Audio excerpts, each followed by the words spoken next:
오늘 하나님께서 우리에게 주시는 말씀은 로마서 4장 말씀입니다. 로마서 4장 전체의 말씀을 오늘 함께 살필 텐데요, 함께 합독할 때는 로마서 4장 25절 한 절 말씀만 우리가 합독하도록 하겠습니다. 로마서 4장 25절 말씀 우리 합독할 텐데요, 자리 다 일어나셔서 한 절 말씀 우리 한 목소리로 합독하도록 하겠습니다. 함께 읽습니다.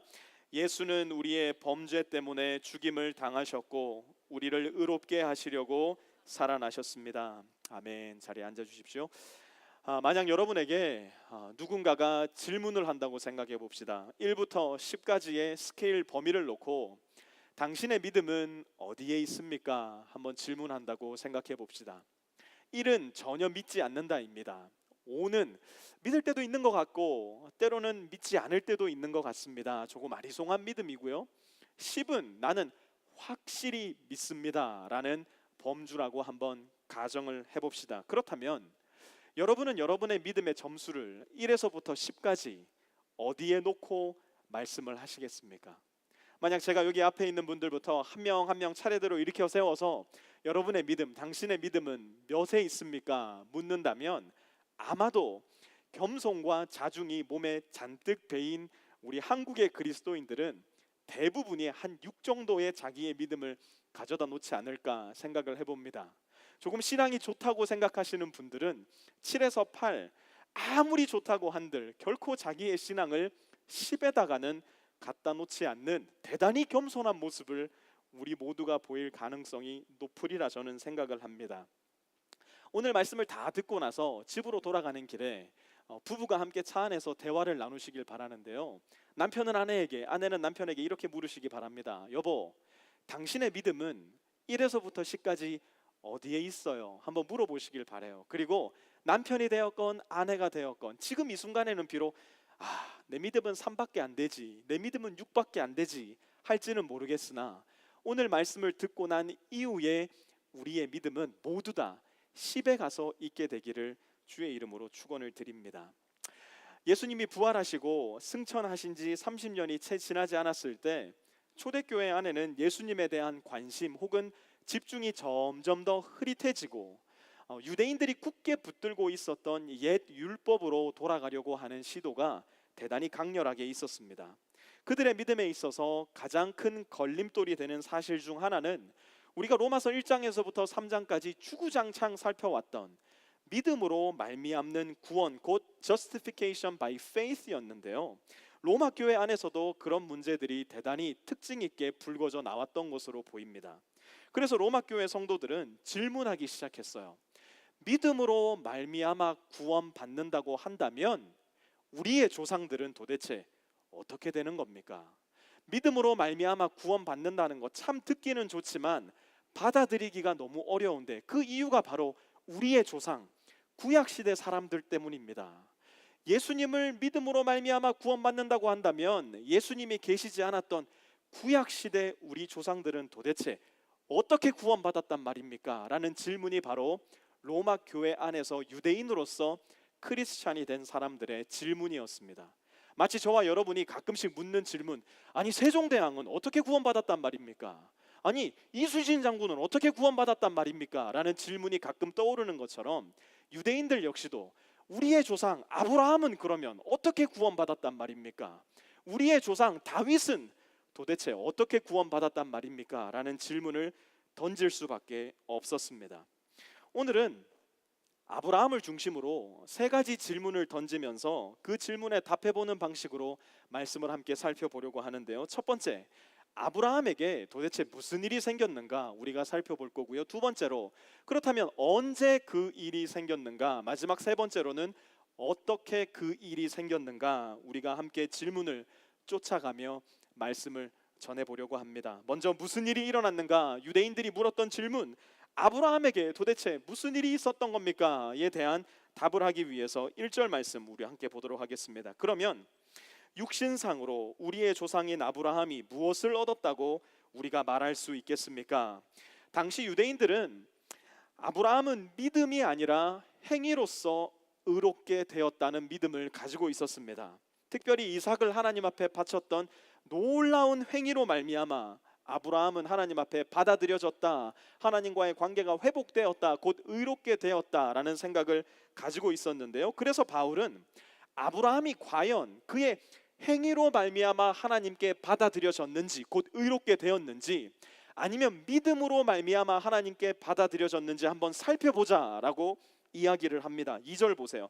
아브라함이 행위로 의롭게 되었더라면 그에게는 자랑할 것이 있었을 것입니다. 그러나 하나님 앞에서는 자랑할 것이 없습니다. 바울은 유대인들 생각 속에 뿌리 깊게 자리하고 있었던 아브라함에 대한 고정관념을 그야말로 뿌리채 뽑아보려는 시도를 오늘 본문에서 하고 있는 것입니다. 유대인의 조상 아브라함조차도 하나님 앞에서는 자랑할 것이 하나도 없다라고 선언합니다. 왜 그런가? 그가 의롭게 된 것은 그의 행위로 말미암음이 아니라는 거예요. 바울은 무슨 근거로 이런 말을 하는 것일까요? 3절 한번 보세요. 성경이 무엇이라고 말합니까? 성경이 무엇이라고 말합니까? 여러분, 유대인들이 가장 사랑하고 유대인들이 가장 높은 권위를 두었던 책이 무엇일까요? 단연 토라였습니다. 성경이었습니다. 지금 바울은 모든 유대인들을 대상으로 성경 앞으로 끌고 가, 그러면 당신들이 그렇게 높은 권위를 놓고 있는, 당신들이 그렇게 믿어 마지 않는 성경이 무엇이라고 얘기하는지 한번 봅시다. 성경이 아브라함이 어떻게 의롭게 되었다고 이야기하는지 한번 같이 살펴봅시다. 이야기하는 겁니다. 3절 계속 보십시오. 아브라함이 하나님을 믿으니, 아브라함이 하나님의 말씀에 순종하니가 아니라 아브라함이 하나님을 믿으니 하나님께서 그를 의롭다고 여기셨다 하셨습니다. 우리가 잠시 뒤에 아브라함의 믿음이 어떤 믿음이었는지를 좀 더 구체적으로 살펴보겠지만, 기본적으로 아브라함의 믿음은 저와 여러분이 가지고 있는 믿음과 전혀 다를 것이 없는 믿음이라는 것이었습니다. 아브라함의 믿음은 하나님께 받아들여지기 위해서 자기 자신은 아무것도 할 수 있는 것이 없다라고 하는 사실을 인정하는 믿음.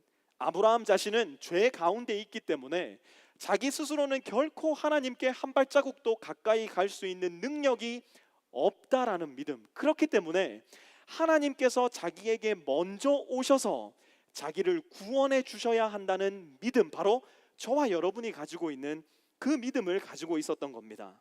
요한복음 8장 56절에 보면요, 예수님은 지금 우리가 다루고 있는 것과 똑같은 주제, 똑같은 질문을 마주하셨습니다. 도무지 예수님을 믿으려고 하지 않고 자기 스스로 자기의 능력과 자기의 공로로서 하나님 앞에 받아들여지려고 노력하던 유대인들, 그들에게 둘러싸여 계셨어요. 그때 예수님이 그 유대인들을 향해서 무엇이라고 말씀하시느냐? 요한복음 8장 56절 봅니다. 너희의 조상 아브라함은 나의 날을 보리라고 기대하며 즐거워하였고 마침내 보고 기뻐하였다. 이 말씀이 좀 이상하지 않습니까? 연대순으로 따진다면 아브라함이 한참 먼저 왔고 예수님이 그 뒤에 왔는데, 예수님은 아브라함은 예수님의 때를 볼 것을 기대하였고 마침내 그를 봄으로 말미암아 기뻐하였다라고 말씀합니다. 아브라함은 사실상 예수님을 들어본 적도 없고 본 적도 없었지만 그가 하나님을 믿을 때 그의 죄를 없이 해주실 어떤 구원자를 하나님께서 보내주실 것이라는 사실을 믿고 있었던 겁니다. 우리는 오신 예수님을 믿지만 아브라함은 오실 예수님을 믿음으로 말미암아 하나님 앞에 의롭다 인정받을 수 있었던 것입니다. 유대인들의 생각과는 다르게 그것은 행위가 아닌 믿음이었고, 하나님은 그의 믿음을 보시고 그를 의롭다 인정해 주신 것이었습니다. 그것이 바로 아브라함에게 생긴 일이었어요. 바울은 이것을 이렇게 예를 들어 설명합니다. 4절 한번 보세요. 일을 하는 사람에게는 품삯을 은혜로 주는 것으로 치지 않고 당연한 보수로 주는 것으로 생각합니다. 여러분, 제가 질문 한번 드릴게요. 여러분들 중에 매달마다 월급을 받으실 때 어떤 분은 2주에 한 번씩, 어떤 분은 4주에 한 번씩, 어떤 분은 1주에 한 번씩 받으시는 분도 계실 텐데요. 여러분의 통장에 여러분의 급여가 들어올 때 사장실을 매주마다 찾아가서, 매달마다 찾아가서, 혹은 이사들을 매주마다 찾아가서, 매달마다 찾아가서 허리를 굽벅 숙이면서 월급 주셔서 감사합니다 인사하는 분 계셔요? 제가 알기로는 그 정도의 겸손을 갖추고 있는 성도님들이 우리 교회는 없습니다. 왜요?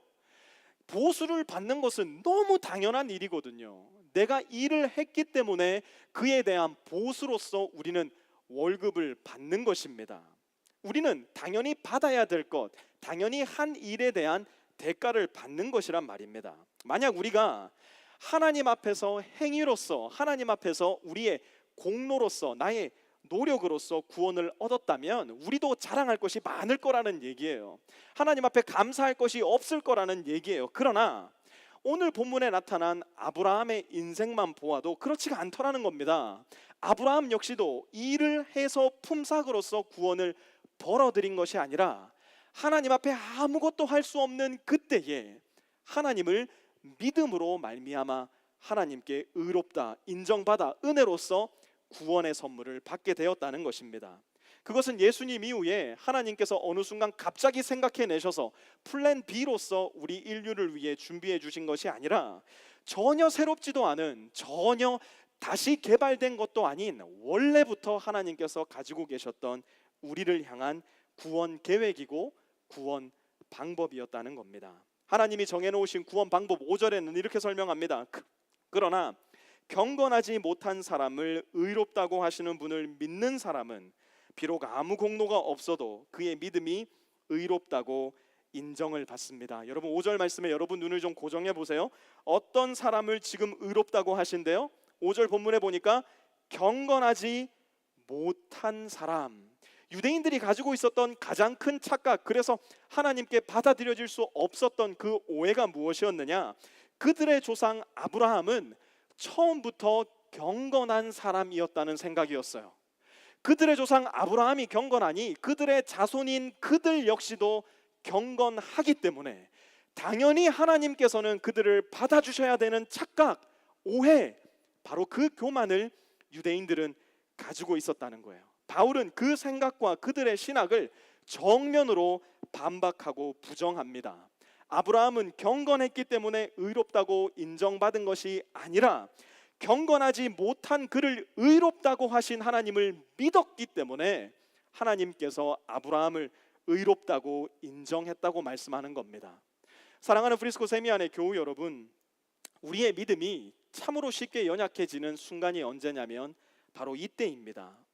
우리는 경건하지 못한 사람으로서 구원받았음을 너무 쉽게 잊어요. 내가 경건하기 때문에 구원받았다고 착각할 때가 너무나 많아요. 좀 더 종교적 언행과 종교적 행실에 충실하기 때문에, 좀 더 선행을 많이 베풀었기 때문에, 좀 더 착하고 선한 삶을 살았기 때문에 하나님께서 나를 받아주셨지라고 내 스스로가 속고 내 스스로가 오해할 때가 정말 많다는 얘기예요. 사탄은 그 지점을 너무 잘 알고 있기 때문에 우리가 넘어질 때마다, 우리가 조금 선행을 베풀지 못할 때마다, 우리가 조금 종교적 언행과 행실에서 뒤떨어질 때마다 그 지점을 사정없이 공격하고 공략합니다. 그러나 여러분 속지 마시기 바랍니다. 착각하지도 마시기 바랍니다. 오해하셔서도 안 됩니다. 하나님은 경건하지 못한 사람을 경건하지 못한 그대로 믿음으로 말미암아 구원해 주셨고, 경건하지 못한 그대로 우리를 믿음으로 말미암아 의롭다 인정해 주셨음을 우리는 기억해야 됩니다. 우리의 행동이 바뀌고 우리의 생각이 바뀌고 우리가 가는 곳이 바뀌기 이전에 하나님은 믿음으로 말미암아 이미 우리를 받아주셨고, 우리가 예수 그리스도께서 나를 위해 하신 일을 믿음으로 말미암아 하나님은 저와 여러분을 자녀로 받아주셨다는 것입니다. 그것이 바로 저와 여러분이 구원받은 단 하나의 방법이라는 것입니다. 바로 그것이 아브라함이 구원받은 방법이었고 온 인류가 구원받는 하나님께서 마련하신 유일한 방법임을 우리는 기억해야 됩니다. 아브라함에게 무슨 일이 일어났는가? 아브라함은 믿음으로 말미암아 하나님께 받아들여져 의롭다 인정받은 것입니다. 그러나 우리는 여기에서 멈추면 안 됩니다. 두 번째로, 그렇다면 도대체 언제 그 일이 일어났는가? 아브라함이 믿음으로 말미암아 의롭다 인정받았다면, 하나님께 받아들여져 구원 얻게 되었다면 그 일은 언제 일어난 일인가? 바울은 유대인들을 위해서 좀 더 구체적이고 명확한 타임라인을 제시할 필요가 있었습니다. 그 기준이 되는 시간은 바로 할례를 받기 전이냐 할례를 받고 난 이유냐였는데요. 9절 말씀 함께 볼까요? 그러면 이러한 복은 할례를 받은 사람에게만 내리는 것입니까? 그렇지 않으면 할례를 받지 않은 사람에게도 내리는 것입니까? 우리는 앞에서 말하기를 하나님께서 아브라함의 믿음을 의로 여기셨다 하였습니다. 이미 바울은 수차례 로마 교회 성도들이 하나님께 받아들여지는 방법은 오직 그리스도 안에 있는 믿음밖에 없다고 강론하였습니다. 이제 그러면 우리 조상 아브라함은요? 라고 고개를 쳐들고 질문하는 유대 그리스도인들을 위해서 아브라함 역시도 하나님 앞에 믿음으로 의롭게 인정되었다라고 이미 선언하였습니다. 그리고 그것을 증명하기 위해 성경의 말씀을 인용하기에 이릅니다. 그런데 여전히 마음의 의심을 풀지 않고 그 소식은 그야말로 너무 듣기 좋은 소식, too good to believe. 우리가 그 소식을 어떻게 믿을 수 있단 말입니까? 그리고 그들의 전통과 문화를 앞서 내세우며 끈질기게 그들의 방식, 그들이 구원받는 방식을 고집하기 시작하는데요. 그들이 구원받는 방식 중에 가장 중요한 것이 무엇이었느냐? 바로 할례였습니다. 유대인들은 태어난 지 8일 만에 할례를 행함으로써 그들이 하나님 앞에 선택받은 민족 곧 선민임을 확증하였고, 할례를 행함을 통해서 그들이 하나님께 받아들여진다라는 믿음을 가지고 있었습니다. 여러분, 제가 지난번에도 말씀드렸지만 무너질 수밖에 없는 다리 앞에서 굳건한 믿음을 가지고 서 있는 사람만큼 가련한 사람은 없다고 말씀드린 적이 있었는데요. 바로 이 유대인들이 무너질 수밖에 없는 할례라는 다리 앞에 서 있는 가련하고도 불쌍한 존재들이었다는 겁니다. 바울이 시간표를 펼쳐놓고 이렇게 말합니다. 10절 보세요. 그러면 어떻게 아브라함이 그러한 인정을 받았습니까? 그가 할례를 받은 후에 그렇게 되었습니까? 그렇지 않으면 할례를 받기 전에 그렇게 되었습니까? 그것은 할례를 받은 후에 된 일이 아니라 할례를 받기 전에 된 일입니다. 만약 아브라함이 할례를 받은 후에 하나님으로부터 인정을 받았다면 하나님 앞에 할 말이 있다는 얘기예요. 하나님 앞에 자랑할 게 있다는 거예요. 내가 할례 받아서 구원받은 거 아닙니까? 하나님, 이만하면 구원받을 만하지 않습니까? 할 말이 있다는 겁니다. 그러나 하나님은 아브라함이 할례를 받기 전, 심지어 아브라함이 할례가 무엇인지 잘 알지도 못하던 그때에 믿음으로 말미암아 구원받았다고 얘기하는 겁니다. 그러면 도대체 할례는 뭐냐? 11절 한번 보세요. 아브라함이 할례라는 표를 받았는데 그것은 그가 할례를 받지 않은 상태에서 이미 얻은 믿음의 의를 확증하는 것이었습니다. 그래서 그는 할례를 받지 않고도 믿는 모든 사람의 조상이 되었으니 이것은 할례를 받지 않은 사람들도 의롭다는 인정을 받게 하려는 것이었습니다. 오늘 본문에 보니까 할례에는 크게 두 가지 기능이 있었다고 이야기합니다. 첫 번째는 인증의 기능이에요. 다른 말로 확증의 기능이에요. 11절 다시 한번 보세요. 아브라함이 할례라는 표를 받았대요. 그 표는 무엇이냐?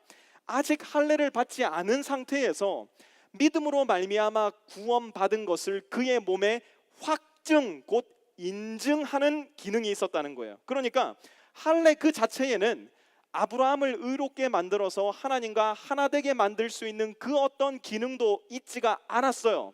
할례에 있었던 기능은 뭐냐?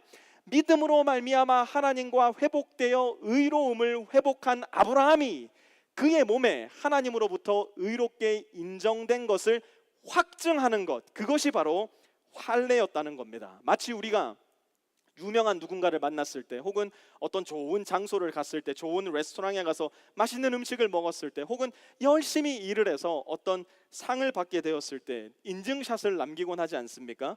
인증샷을 찍지 않아도 내가 만난 사람, 내가 가본 장소, 내가 먹은 음식, 내가 받은 상은 전혀 변하지 않습니다. 그 사실은 흔들리지 않는 사실입니다. 인증샷이 없어도 난 그 사람을 만났고, 인증샷이 없어도 난 그 음식을 먹었고, 인증샷이 없어도 난 그 상 받은 거예요. 그러면 인증샷의 역할은 뭐예요?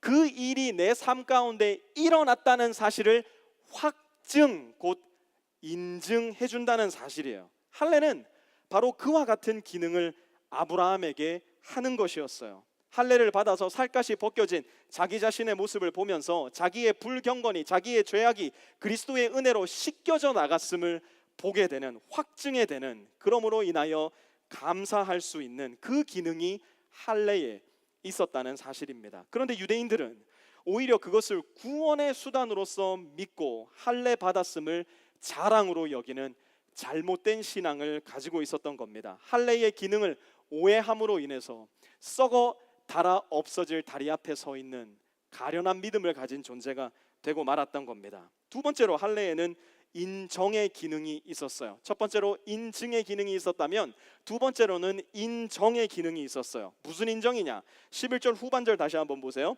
이것은 할례를 받지 않은 사람들도 의롭다는 인정을 받게 하려는 것이었습니다. 여러분, 할례를 언제 받았다고요?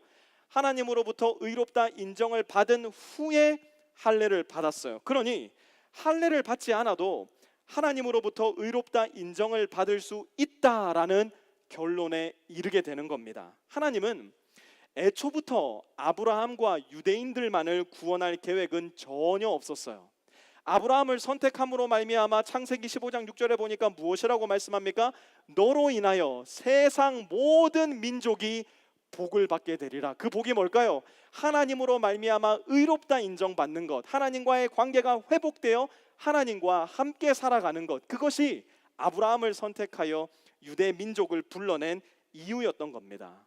바울은 그동안 유대인들의 생각 속에 뿌리 깊게 박혀 있었던 그들의 오해와 무지를 아브라함의 예를 들어서, 특별히 할례의 예를 들어서 뿌리채 뽑아내고 올바른 믿음의 지식을 전하기 위해 안간힘을 오늘 본문 가운데 쏟고 있는 겁니다. 그렇다면 할례가 나쁘냐? 유대인들이 받는 할례는 부정적인 것이란 말입니까? 해로운 것이란 말입니까? 아니요, 전혀 그렇지 않아요. 할례는 좋은 것이었어요. 하나님께서 주신 거기 때문에 선한 것이었어요. 언제 선한 것이었을까요? 아브라함처럼 구원받았다는 사실을 하나님 앞에, 사람들 앞에 확증하기 위해 할례를 쓰게 되었을 때, 할례를 통해서 내가 구원받았지가 아니라 나는 구원받았기 때문에 하나님 앞에 할례를 행함으로 순종해야지라는 생각이 있을 때 할례는 올바로 쓰임받게 되는 것입니다.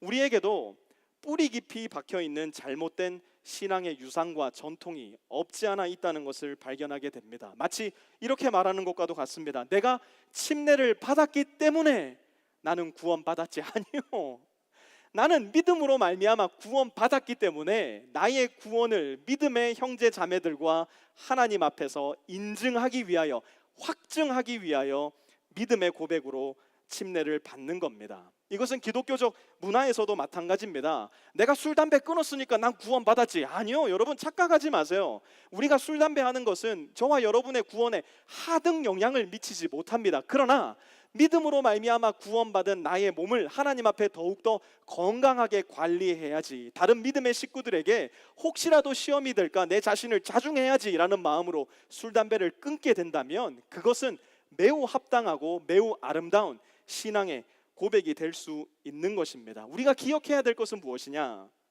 우리가 가지고 있는 어떤 특정한 신앙적인 형태나 방법은 우리를 구원할 수 있는 것이 아니라는 겁니다.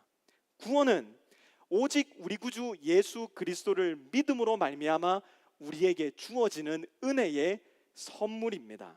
신앙의 행위는 오직 은혜와 믿음으로 이미 얻은 구원의 기쁨을 먼저는 하나님 앞에서 그리고 사람들 앞에서 표현해내는 우리의 순종인 것입니다. 그러한 신앙의 행위는 우리가 구원받은 신자임을 인증하고 인정하는 역할을 하는 것이지 우리의 구원을 보증하는 수단이 되는 것은 아니라는 것입니다. 아브라함도 믿음으로 구원받은 후에 할례의 표를 받았습니다. 우리도 믿음으로 구원받은 후에 침례도 받고 신앙의 여러 가지 고백과 신앙의 여러 가지 행위들, 곧 순종을 시작하게 됩니다. 구원을 얻은 것, 신앙의 여러 고백들과 표현들은 둘 다 중요하지만 이 순서가 뒤바뀌어서는 안 된다는 사실 우리는 잘 기억해야 됩니다. 아브라함은 구원을 얻은 후에 할례를 받았습니다.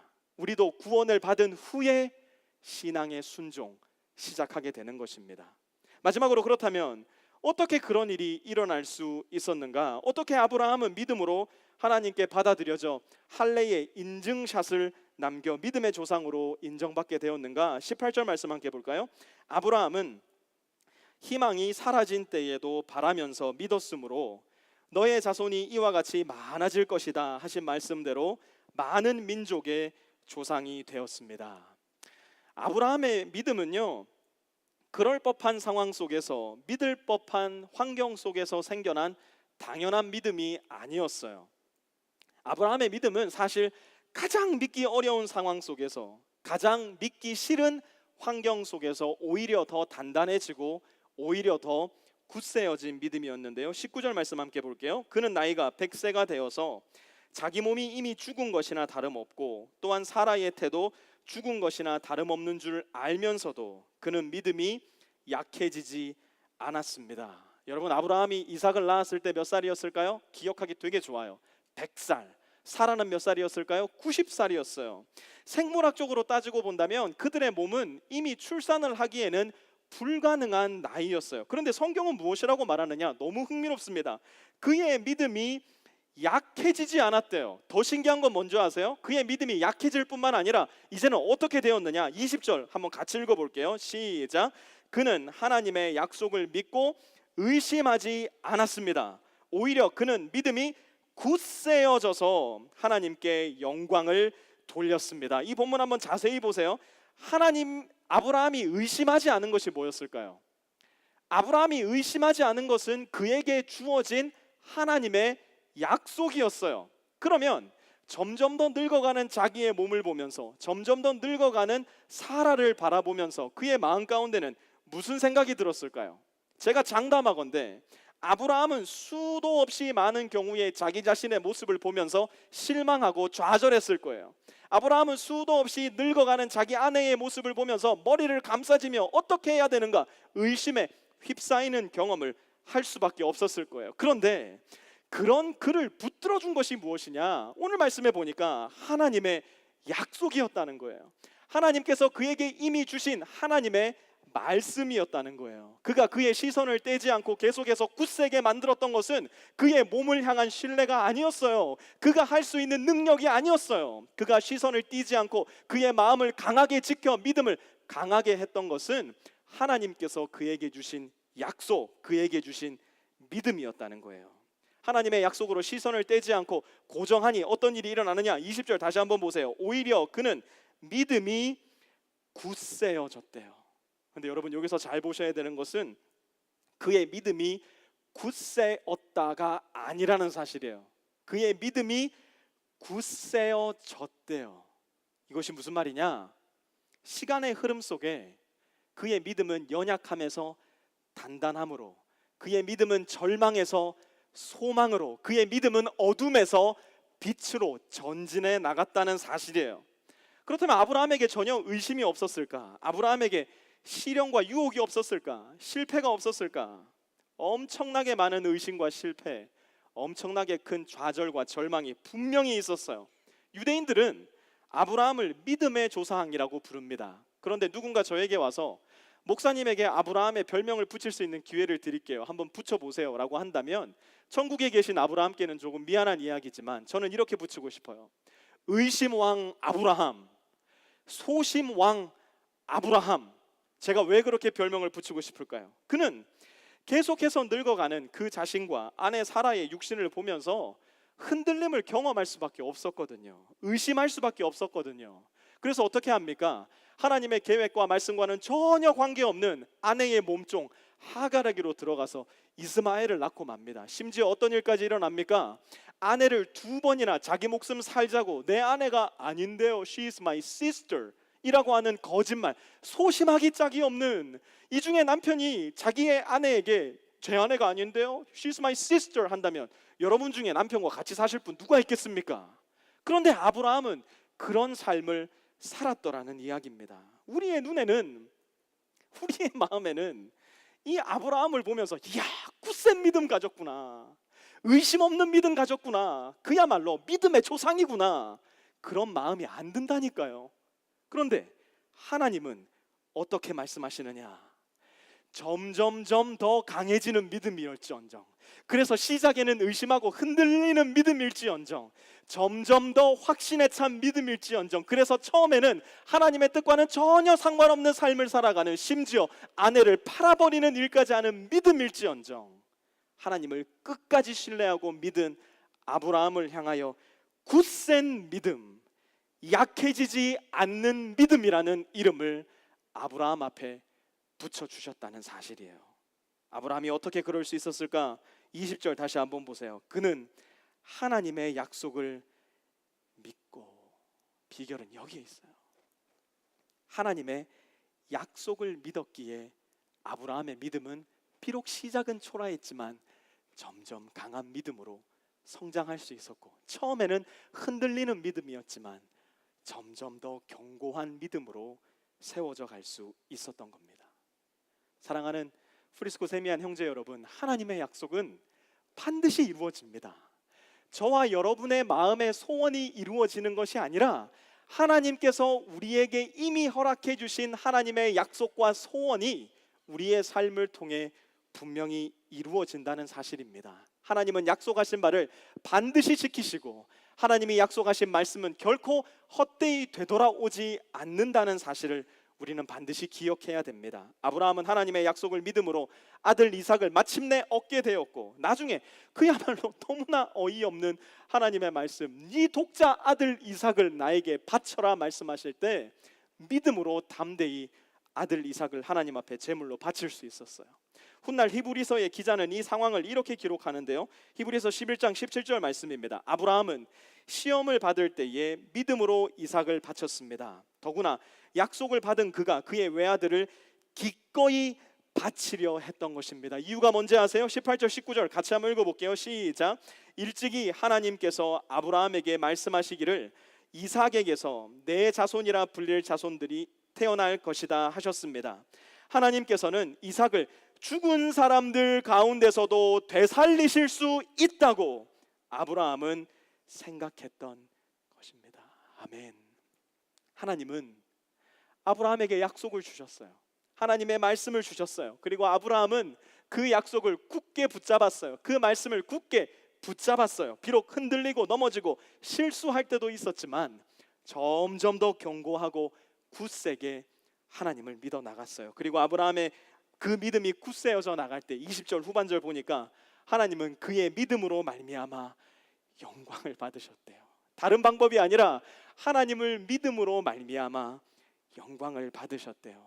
아브라함이 하나님을 향한 믿음으로 더욱더 굳세어져 나갈 때 하나님께서 아브라함을 통해 영광을 받으셨다면 저와 여러분을 통해서도 마찬가지입니다. 다른 어떤 것이 아니라 우리를 구원하신 하나님께 우리의 두 눈을 고정하고 우리의 영혼을 고정하여 어떤 일이 있더라도 나를 구원하신 하나님을 우리가 굳세게 믿어 나갈 때 하나님은 저와 여러분의 삶을 통하여 영광을 받으시는 겁니다. 여러분, 하나님께서 우리에게 주시는 약속은 무엇입니까?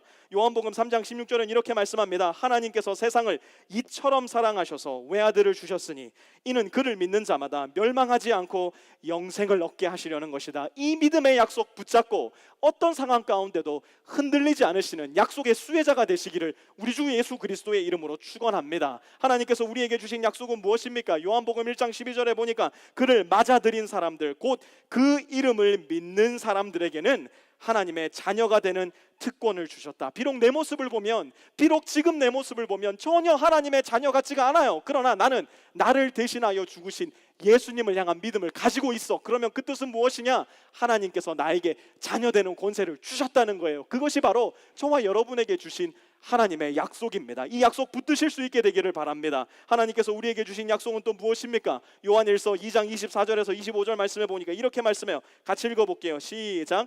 여러분이 처음부터 들은 것을 여러분 속에 간직하십시오. 여러분이 처음부터 들은 그것이 여러분 속에 있으면 여러분도 아들과 아버지 안에 있게 될 것입니다. 이것은 그가 친히 우리에게 주신 약속인데 곧 영원한 생명입니다. 아멘. 우리가 처음부터 들어왔던 예수 그리스도의 복음, 그분을 믿음으로 말미암아 우리에게 선물로 주어지는 하나님의 구원의 약속이 우리에게 있다는 것을 여러분 의심하지 마시고 그 어떤 순간에도 이 약속 놓치지 마시기 바랍니다. 우리 믿음의 근원은 내가 아니라 예수요, 나의 행위가 아니라 그리스도께서 나를 위해 대신 죽으신 십자가의 행위요, 나의 업적과 공도가 아니라 예수 그리스도의 부활임을 저와 여러분은 굳게 기억하고 되뇌이고 묵상하며 우리의 믿음을 굳세게 만들어 나가야 됩니다. 말씀의 결론을 맺기 원합니다. 우리는 무엇을 믿습니까? 저와 여러분이 믿는 그 믿음은 도대체 무엇입니까? 우리가 붙드는 믿음의 내용과 믿음의 근원은 무엇입니까? 사도 바울은 혹시라도 로마 교회 성도들이 이 사실을 놓칠까 봐 4장을 마무리하며 이렇게 말씀해요. 로마서 4장 25절, 우리 함께 큰 목소리로 한번 읽어봤으면 좋겠는데요. 시작. 예수는 우리의 범죄 때문에 죽임을 당하셨고 우리를 의롭게 하시려고 살아나셨습니다. 다시 한번 읽습니다. 시작. 예수는 우리의 범죄 때문에 죽임을 당하셨고 우리를 의롭게 하시려고 살아나셨습니다. 아멘. 우리 믿음의 근원은, 우리 믿음의 기초는 바로 여기에 있습니다. 나를 보면 하나님이 날 받아주실 리가 만무해요. 내가 살아가는 모습을 보면, 내가 생각하는 것들을 보면 하나님께서 날 받아주실 이유가 없어요. 그런 우리의 존재를 하나님께서 잘 아시고 예수님을 나와 똑같은 인간의 모습으로 이 세상에 보내셔서 나의 죄를 대신해 십자가에 못 박혀 죽게 하셨고 나에게 너도 내가 내 아들 예수와 같이 영생의 소망을 주겠다 말씀하시며 예수님을 부활하게 하셨어요. 우리가 이 예수님을 믿을 때, 우리가 생각할 때 나의 불가능은 가능이 되고, 우리가 생각할 때 시커멓다 못해 너무너무 더러운 나의 불의는 하나님께서 너무나 깨끗게 하신 의가 되고, 내가 생각할 때 나는 100번 죽어도 지옥에가 마땅하지라고 생각하는 그 생각을 바꾸셔서 예수님의 은혜로 영원한 생명이 있는 천국에 이룰 수 있도록 우리를 인도해 주시는 겁니다. 저와 여러분의 믿음은 어디에 있습니까?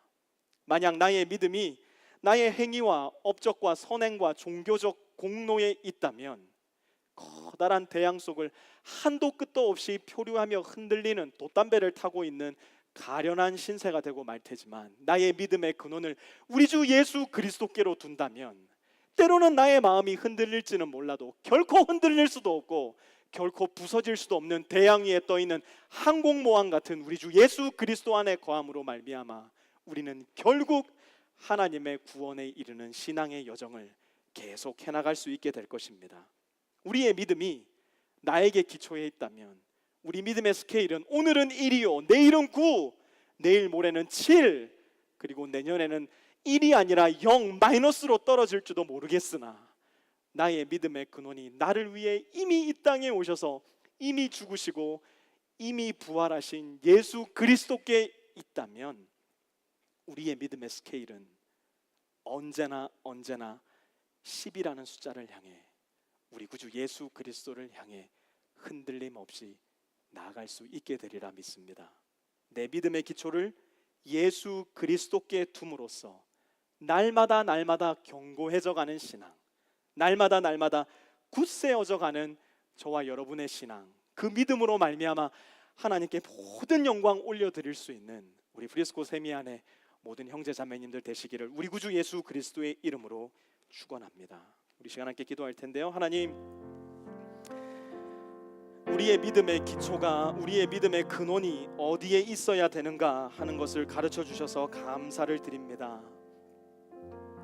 아브라함을 통해서 우리에게 말씀해 주신 하나님의 귀한 말씀, 우리 가슴 가운데 잘 새기고 잘 기억하여서 내 자신을 향한 믿음이 굳세어져 가는 것이 아니라 내 종교적 열심과 내 선행을 향한 믿음으로 굳세어져 가는 우리가 아니라 나를 위해 죽으시고 부활하신 우리 구주 예수 그리스도께 우리의 믿음의 근원을 둠으로 말미암아 비록 오늘 조금 흔들릴지언정 우리의 믿음의 근원은 흔들리지 않음을 분명하게 기억하는 가운데 모든 영광 하나님 앞에 올려드릴 수 있는 복된 우리 성도들 다 될 수 있도록 주님 인도하여 주시옵소서.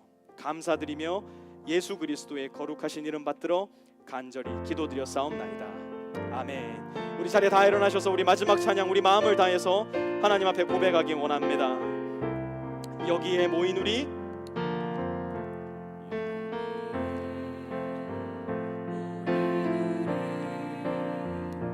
주의 은총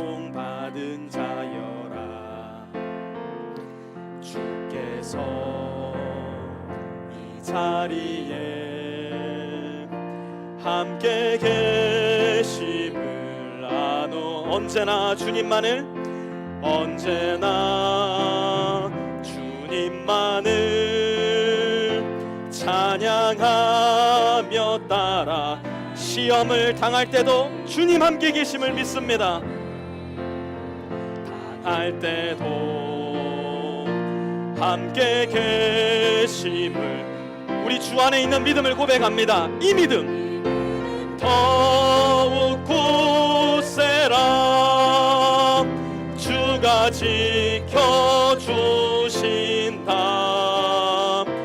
어둠 밤에도 주의 밝은 빛 인도하여 주님이 뜻하신 일 헤아리기 어렵더라도